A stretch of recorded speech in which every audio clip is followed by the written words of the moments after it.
Every announcement these guys make seems worse than that. In a shocking new development to an already rancid lot of developments, corporate travel management has admitted to detecting overcharging of the British government 3 years ago, but chose not to tell the market because accepted local executives had dealt with the matter.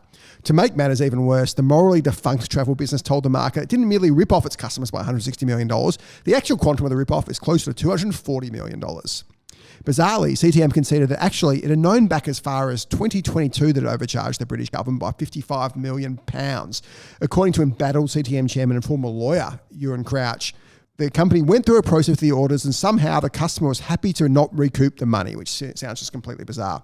This appears to be the first time that a victim of theft was happy to have been stolen from. Shockingly, this assumption proves to have been embarrassingly incorrect. When questioned by analysts last week who described the outcome of the investigation as a debacle, Crouch would not say why the company hadn't told investors about this problem when it stopped trading back in August. Obviously, it knew about the problem 3 years ago.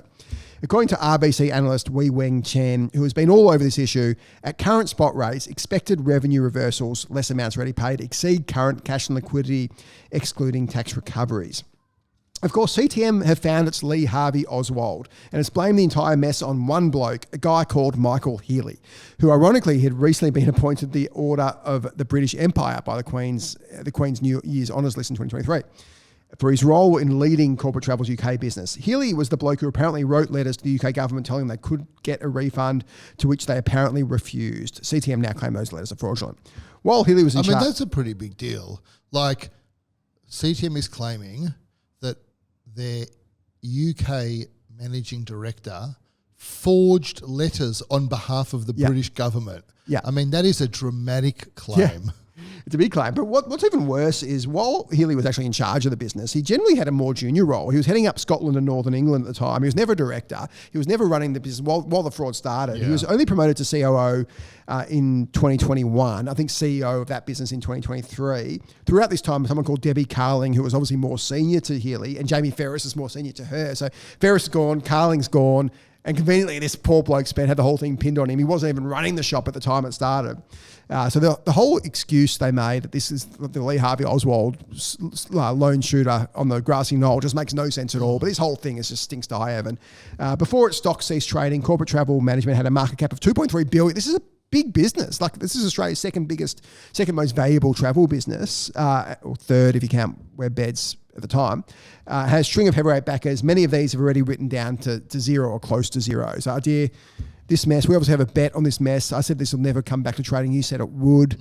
Obviously, it still might, but it's not looking great. This is what I think. Everything that you've said is very valid and very accurate, and it's a horror story of corporate governance and looks like a company that was dishonest for a very long period of time. Remember, in 2016, this was hedge funds brought this up, and Ferris made this whole list of laundry list of excuses to why hedge fund was wrong. This wasn't happening in 2006. Yeah, it was different allegedly. Yeah, I don't think you can say I arrested that person because I thought they killed someone, and then 10 years later it turns out they mugged someone. But like, I should have, I was right to arrest them the first time. No, but was wrong. But you're right to say this person was dodgy and something we should have looked at more closely. I don't know. I'm not so sympathetic to that argument, but I do think I don't think people are going to use this business. I mean, I also read they want to ask customers to let the refund be paid over time. It's the UK government, essentially. But then keep buying from them. Yeah. I mean, that's a bizarre concept. Remember, the UK government's changed. This is the incompetent Tory, Conservative UK government. The Liz Truss lettuce government. I don't think Liz Truss was signing off on this. Like, it's way below her. But it was that government that was much more inclined. It was the whole Bibi Barge thing during COVID.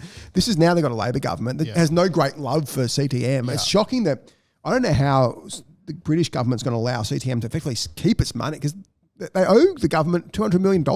Like, it's... Yeah, well, I think you have to think about this. This is UK budget's not in great state at the moment. Governments care about. They don't care about taxpayer dollars. You think they care about taxpayer dollars? That is the last thing they care about. If the UK can get some money back off this dodgy Australian business, I think it will. The governments care only about re-election. Yeah. They've got problems at the moment.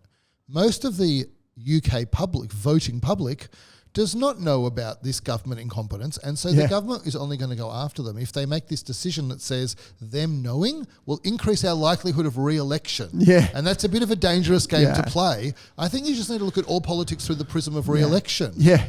I also think this, despite me giving you this what felt like a compliment about you're right about all of this stuff. I also feel a bit like this. Like my only argument is it's going to trade again. Not that it's a good company, or not that it's not eventually going to go broke, that it's going to, the quotation is going to recommence. Yeah.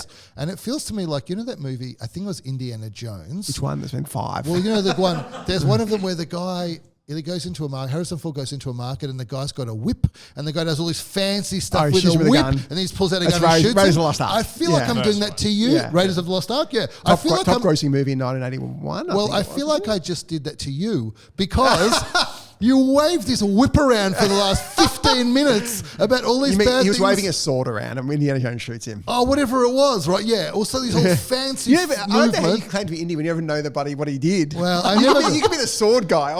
Well, I can tell you, all I think Marion. is with all of your fancy footwork and waving around whatever it is you're waving around, it's going to get requoted, and I'm just going to shoot you and say that was cute. But now you're dead. We'll find out. Yeah. So I still think it's going to get. Your record on bets has been great. You famously lost the Richard Goyder bet humiliatingly. So you feel more humiliation on my behalf than I feel.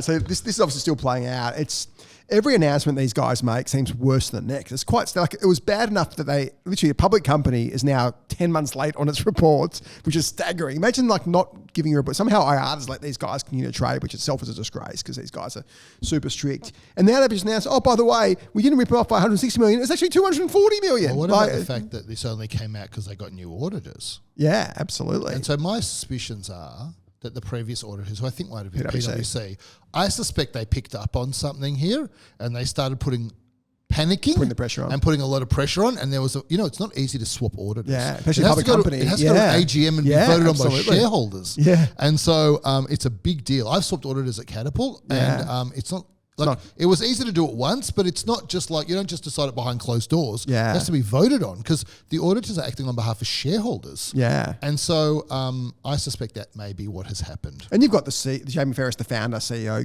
gone, which itself is a massive deal. He was this business, really. Like he was the one who had all the answers. He never shuts up. Like he was the guy who knew it all. But we feel like it's in limbo, but it's not. This business is trading. Bizarrely. It's still probably I'm still getting abused by people who work for it who send me LinkedIn messages. Really? Yeah. Oh, but you'd like that. I do like it. Yeah. I love it. Bring it on. People don't understand that the most nutritious food that can be sent to you is hate. Nothing powers you more than hate. Like reverse kryptonite.